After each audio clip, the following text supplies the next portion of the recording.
Mais la France ne va pas bien, t'es au courant? C'est pas la France. Si, c'est la France qui ne va pas bien. Écoute, t'es des ethnologues, c'est ton problème. Mais je ne suis pas d'ethnologue, je vais pas te donner ça va très bien, non, mais arrête. Tu as effectivement une fiscalité confiscatoire. Tu as une fiscalité confiscatoire. Mais pour tout le monde. Mais pourquoi ça serait uniquement... Non, alors attends, arrête une seconde. Il y a d'abord 50% des Français qui ne paient pas d'impôts, dis pas pour tout le monde. Florian Elmore, là on est bien placé pour le savoir. Je répète quand même que pour les impôts directs, 10% des contribuables, moins de ça, il paraît que c'est 9 d'ailleurs, 9% des contribuables français paient 90% des impôts français. Ça, on est d'accord, mais ça rentre dans le cadre d'une réforme. Là, raison sur les classes moyennes, il y a un véritable problème. Il y a un problème d'impôts, et il y a un problème de pouvoir. Je viens échanger ma feuille d'impôt avec celle de Johnny, il n'y a aucun souci. Non, mais c'est pas un problème.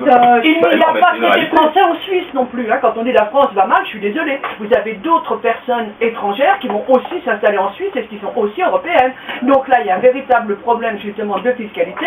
Je rejoins Jacques en disant, justement, tout à l'heure, je l'ai pris un petit peu sur l'humour pour Johnny, mais ça ouvre un véritable débat, justement. Et il est temps, encore et une fois, que l'Europe s'implique, qu'il se soit extrêmement fort et que tous les pays européens aient la même fiscalité.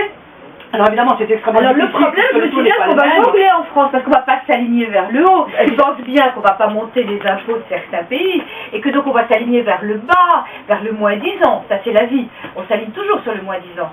Donc, je vois très mal comment aucun pays, imaginons d'ailleurs le contraire, imaginons que pour s'aligner sur l'Europe, on nous dise en France qu'on va élever un impôt.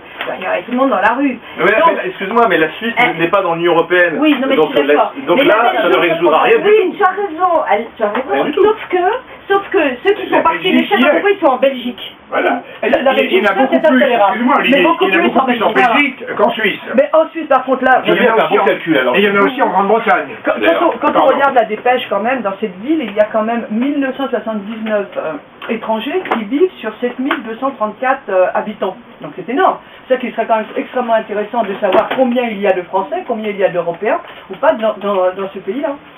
La Suisse a toujours été le coffre-fort de l'Europe, donc c'est une tradition. Pourquoi pas? Mais le problème, à la limite, c'est pas là. Le vrai problème est qu'en France, on a un véritable exode des forces vives. Or, ces gens qui partent, c'est pas uniquement des gens bourrés de pognon, c'est des gens qui entreprennent, qui ont autour d'eux des gens. Mais si indirectement tout l'environnement... Enfin, Johnny, son public, il est en France, il n'est pas en Suisse. C'est ça qui est pas... Ça va pas dans ton raisonnement. Johnny va pas entreprendre en Suisse, il va simplement vivre en Suisse pour payer moins d'impôts. Mais non, il génère son argent et son activité. Mais non, sa maison de disque, c'est Universal, c'est en France. C'est faux ce que tu dis. Johnny, il part pas avec son entreprise, Johnny va simplement avec sa femme et son enfant payer moins d'impôts.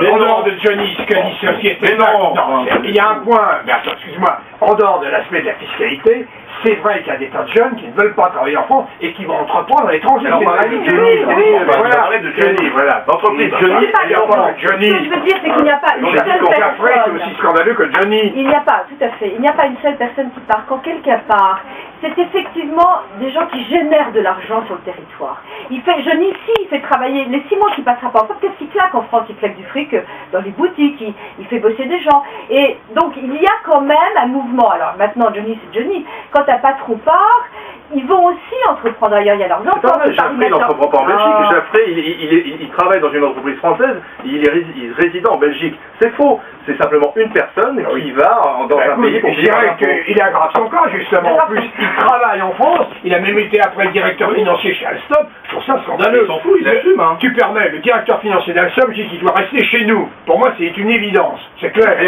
y a un minimum de civisme. Rien n'oblige, mais je ne suis pas d'accord là-dessus.